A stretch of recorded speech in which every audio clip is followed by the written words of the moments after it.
Well, I think it's time for some new trail shoes.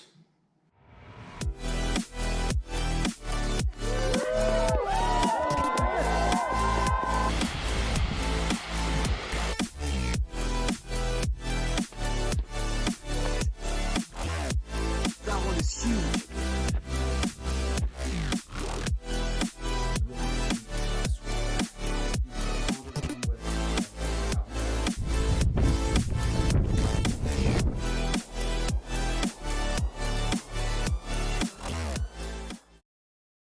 Hi everyone and welcome back. I am Ben with Run Slow to Run Fast. Today we are talking about the Hoka One One Torrent 2, second version of the Torrent by Hoka.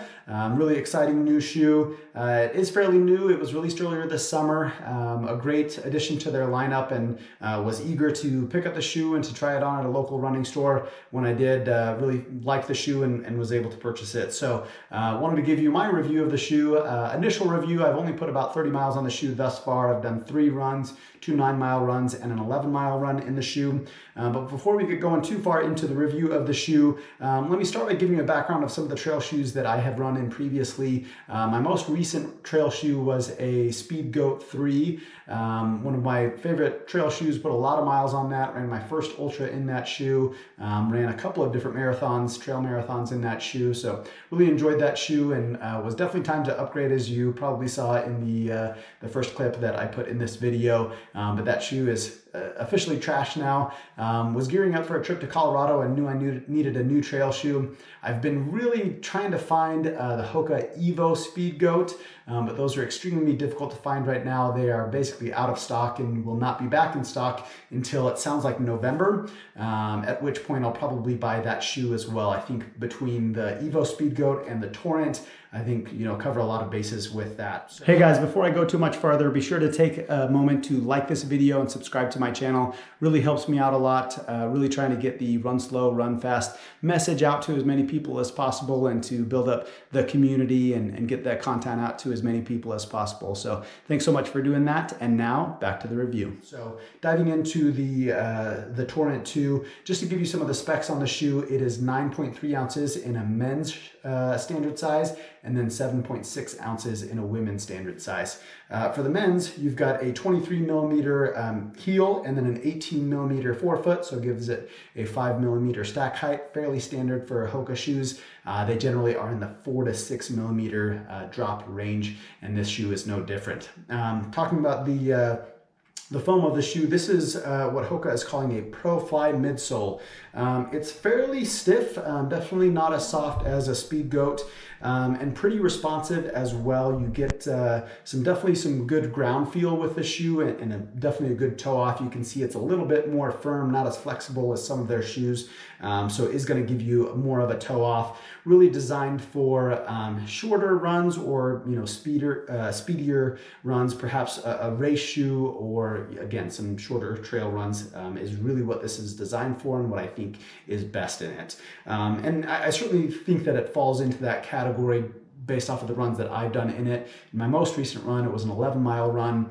At the end of that 11 miles, I started to get some fatigue in my feet, and definitely felt like if I was gonna go longer, I really would prefer to have a more cushioned shoe, something like a Speedgoat. Again, the Evo Speedgoat I think is really designed for that, something more in line with a marathon, ultra marathon shoe that will be really soft and be good for those long run days in the mountains. So again, Pro Fly midsole there with this shoe. You have an engineered mesh upper. One of the first things that I noticed with the upper on this shoe, really the first run, is that unlike several of the Hoka road shoes, at least that I've run in before, it is fairly wide in the midfoot. So I actually found myself sliding around a little bit in it on the initial run. So took a break, tightened up the laces a bit, and was able to get a better lockdown there. So better lockdown in the midfoot. But again, if you try this on and you kind of feel that, just be sure to lace it down and tighten up a little bit.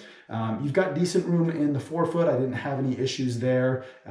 Pretty good toe box. One of the things that I like about this shoe is that it does have a padded tongue. A lot of the shoes that seem to be coming out, they're moving away from a padded tongue and using a more minimalistic tongue that I don't really like. That's one of the reasons that I opted not to purchase the Speedgoat 4, is because I do like that padded tongue. The Speedgoat 4 has a very thin tongue. So you definitely have a nice padded tongue in this guy, very reminiscent of the Speedgoat 3. So really appreciate that in this shoe. You definitely got a fairly stiff heel, which is good. You usually want that in your trail shoe just to give you a little bit more stability when you're running on uneven terrain. So really love the Speedgoat again. In the runs that I've done in it so far, really impressed.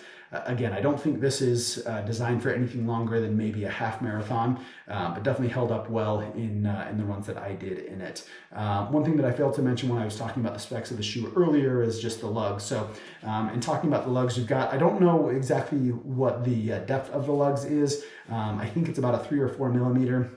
It is not a Vibram midsole, so not quite as grippy. I think it's still pretty good. It is one that Hoka has specifically designed.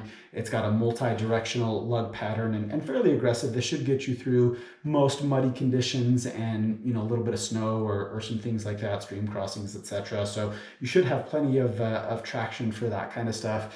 Maybe not as aggressive as some shoes, but should get you through most conditions.